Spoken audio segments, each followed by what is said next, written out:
Assalamualaikum dan salam sejahtera. Bersama saya Nur Ashifatul Haifah binti Muhammad Azlan, wartawan cilik untuk TV, saluran digital TV PSS SK Prada Penggeli Timur. Pada hari ini 24 Oktober 2025 telah mengadakan majlis Maulidur Rasul Perintah SK Prada Penggeli Timur bertempatan di Aula Muhibah SK Prada Penggeli Timur.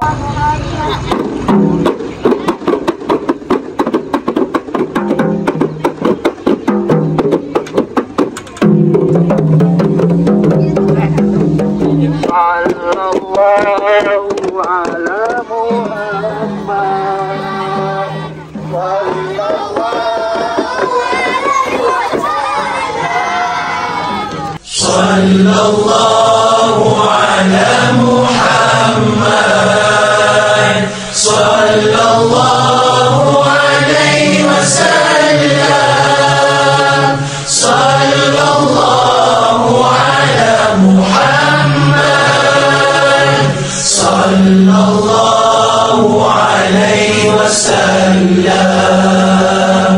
Ya Nabi salam alaika, Ya Rasul salam alaika, Ya Habib salam alaika, salawatullah alaika. Sallallahu ala Muhammad, sallallahu alaihi wasallam, sallallahu ala Muhammad, sallallahu alaihi wasallam. Ashraqal badru alaina فاختفت منه البدور مثل حسنك ما رأينا قط يا وجه السرور. صلى الله على محمد، صلى الله عليه وسلم، صلى الله على محمد، صلى الله عليه وسلم.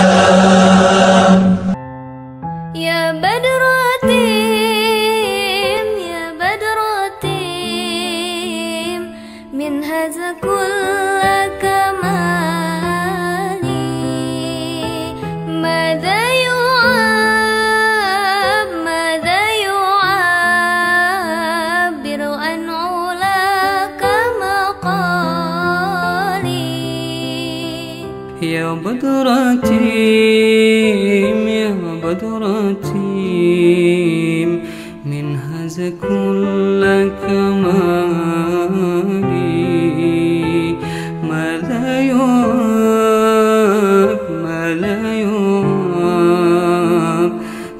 عن علاك وقالي. أنت الذي أشرقت في أفق العلا، أنت الذي أشرقت في أفق العلا، فما حوت بالأنوار كل ضلال، فما حوت بالأنوار كل ضلال. يا بدراتي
Rasulullah, dalam mengenangmu kami susuli lembaran sirahmu. Pahit getir perjuanganmu membawa cahaya kebenaran. Engkau taburkan pengorbananmu untuk umatmu yang tercinta. Biar terpaksa tempuh derita, cekalnya hatimu menempuh ranjaunya. Tak terjangkau tinggi pekertimu, tidak tergambar indahnya akhlakmu, tidak terbalas segala jasamu. Sesungguhnya engkau Rasul mulia, tabahnya hatimu menempuh dugaan, mengajar erti kesabaran, menjulang panji kemenangan. Terukir namamu di dalam Al-Quran. Rasulullah, kami umatmu, walau tak pernah melihat wajahmu, kami cuba mengingatimu, dan kami cuba mengamal sunnahmu. Kami sambung perjuanganmu, walau kita tak pernah bersuah, tapi kami tak